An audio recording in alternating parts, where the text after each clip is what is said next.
Hi everyone, I'm Kenny from WhatCulture.com and I'm joined by the best there is, the best there was, the best there ever will be. It is Bret the Hitman Hart. Hello Bret. It's great to be here. Great to be back in England, back in the UK. It's greatest wrestling fans in the world right here in the UK. Now, would you say my Gene Okerlund impression is like 4 out of 10 or is it good? Well, it's 4 out of 10 would be giving you a extra benefit, you know. But thanks for that, Bret. But we're here backstage at True Legacy, and tonight one of the kind of most highly anticipated indie matches that's going to happen again here is Cody Rhodes and Kurt Angle. You said before Kurt Angle's the guy you wanted to step in the ring with.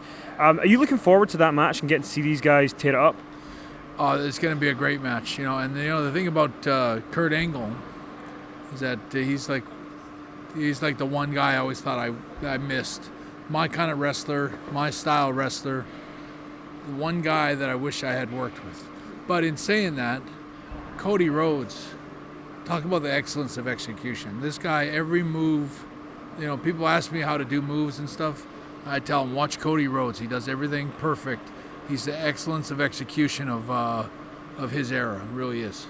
Now, in the last couple of years, whenever you've done an interview and somebody's asked you about WWE or your favourite stars, you've said John Cena. John Cena's a name that you liked and you talked about. But looking at the WWE landscape right now, who else in WWE are you really proud of and really happy to watch? Well, I'm really proud of the Canadian contingent. You know, the Kevin Owens and Sami Zayn are two guys that they're awesome wrestlers, great technique, you know, amazing athletic ability. Kevin Owens, for his size, moves like he's a junior heavyweight. You know, he's a big kid and he works like he's less than 200 pounds, and that's really amazing. You know, he's a great wrestler, and I think that today's wrestlers, like some of the best. CM Punk was a great wrestler, and Daniel Bryan for one. They're both two of my favorites. But you know, the thing about wrestling is you got to be a safe enough wrestler to do the job and not injure anybody, especially yourself. And there's a lot of wrestlers out there that are great wrestlers, but there's a lot of injuries that are happening, and that's a bad thing for the industry. And you mentioned CM Punk there. He had his UFC fight against Mickey Gall. He came up short on that occasion, but you know it takes a lot of balls to step into that kind of new career and try it out. What did you think of the fight, and what do you think of it now? Him going forward, should he get back in the octagon again? Well, I think that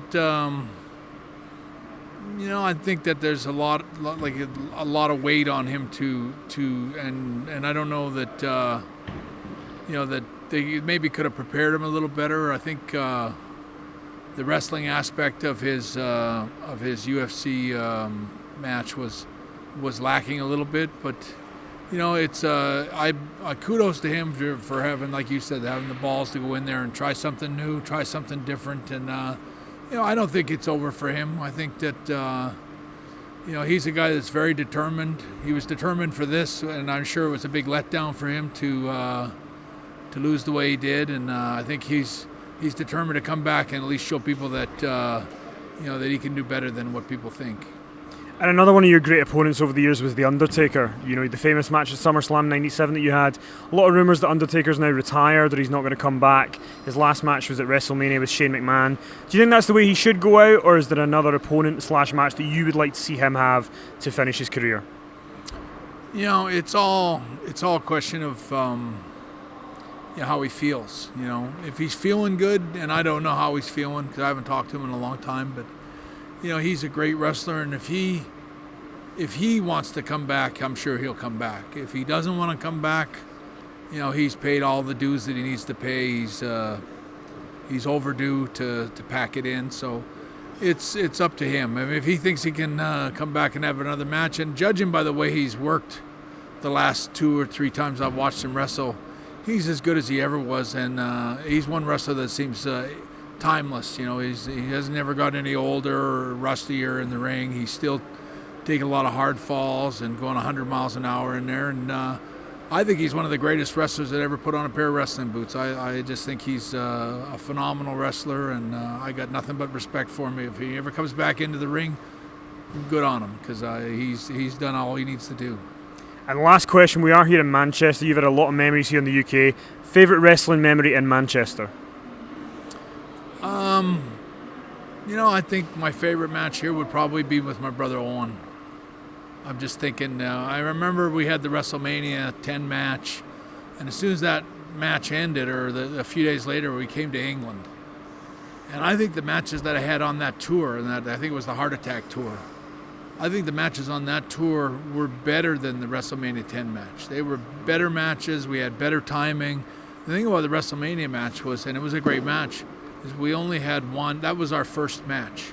Mm-hmm. And it's so hard to go in there when you've never worked with each other and have a great match the very first time they ring the bell kind of thing. And I thought we had a great match, but I thought over the next 10 days, and I think that was a 14-day tour or something of England, but I remember for sure in Manchester, we tore the house down. We had a great match here. I had great fans here in Manchester, great fans all over England, and that was a great memory for me. Excellent. Well, we've lasted through this whole interview without you putting me in a sharpshooter, so I'd say that's a success. I want to thank you, Bret, and thanks for coming along. Always the cross-faced chicken wing. We're going to wrap it up now. Thank you very much. Goodbye. Goodbye.